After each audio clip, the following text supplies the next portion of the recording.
नमस्कार, न्यूज 24 देख रहे हैं आप। मैं हूं आशुकेश तिवारी और जिस दिन का इंतजार था वो लगभग आ चुका है।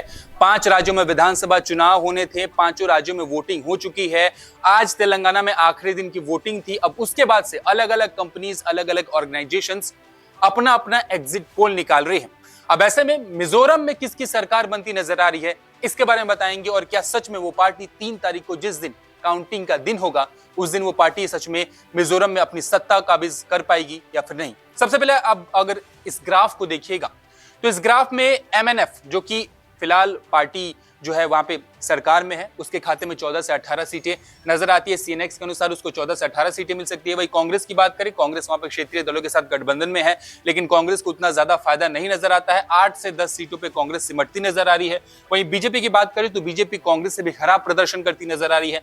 8 से 2 सीटें ही आपको बता दें बीजेपी के खाते में जाते हैं। लेकिन जेडपीएम, जो कि आखिरी बार भी अच्छा परफॉर्म कर रही थी, इस बार एमएनएफ से ज्यादा अच्छा परफॉर्म कर रही है। 12 से 16 सीटें ऐसा कह सकते हैं कि इसको मिलने वाले हैं और कहीं ना कहीं ये फाइट कर सकती है एमएनएफ से सत्ता को लेके।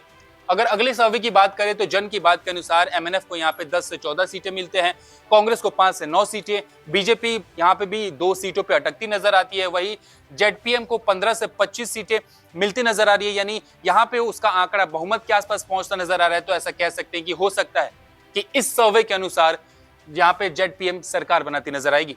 अब आगे बात कर लेते हैं सी वोटर्स के सर्वे के अनुसार। सी वोटर्स क्या कहता है मिजोरम के सर्वे को लेके। एमएनएफ यहाँ पे 15 से 21 सीटें एमएनएफ को मिलती नजर आती है। वही कांग्रेस को 2 से 8 सीटें यहाँ पे मिलती नजर आती है। बीजेपी यहाँ पे 0 यानी खाता भी नहीं खोल पा रही है सी वोटर के सर्वे के अनुसार। इसके बाद से जेडपीएम 12 से 18 सीटों के साथ कहीं ना कहीं एमएनएफ के साथ में टक्कर में रहेगा। और इसके बाद से अदर यानी अन्य के खाते में 5 सीटें दिखाया यहाँ पे सी वोटर ने। अब बात कर लेते हैं टाइम्स नाउ ईटीजी के सर्वे के अनुसार। क्या कहता है टाइम्स नाउ ईटीजी के सर्वे? एमएनएफ जो कि सत्ता में काबिज अभी, उसको 14 से 18 सीटें मिल सकती हैं, ऐसा उसके सर्वे ने कहा है। इसके बाद से कांग्रेस 9 से 13, बीजेपी 2 सीटों पे अटक सकती है। ज्यादा से ज्यादा सर्वेस बीजेपी को 2 सीटें ही बता रहे हैं।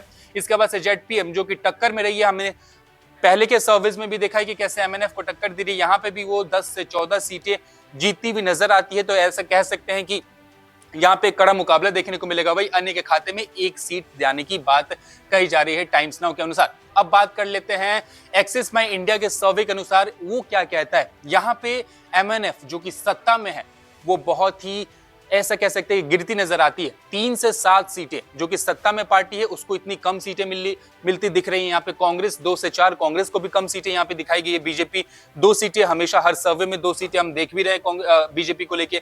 लेकिन वही जेडपीएम जो कि एमएनएफ से टक्कर में थे बाकी सर्वेज में, यहाँ पे एक्सिस माई इंडिया के हिसाब से जेडपीएम सरकार बनाती नजर आती है। 28 से 35 सीटों के साथ सबसे आगे चलती नजर आती है। लेकिन अब देखने वाली बात और सबसे ज्यादा इंपॉर्टेंट बात यह होगी कि अब जब 3 तारीख को काउंटिंग होगी, तब क्या सच में जो सर्वेज आए हैं, जो एग्जिट पोल्स आए हैं, जो ओपिनियन पोल्स आए हैं, उनके हिसाब से ये सर्वेज बैठते हैं, क्या किसी की सरकार बनती है या फिर इस बार भी मिजोरम में कुछ नया होने वाला है। नमस्कार, मैं हूं मानक गुप्ता। अगर आपको हमारा ये वीडियो पसंद आया हो तो इसे लाइक और शेयर जरूर करें।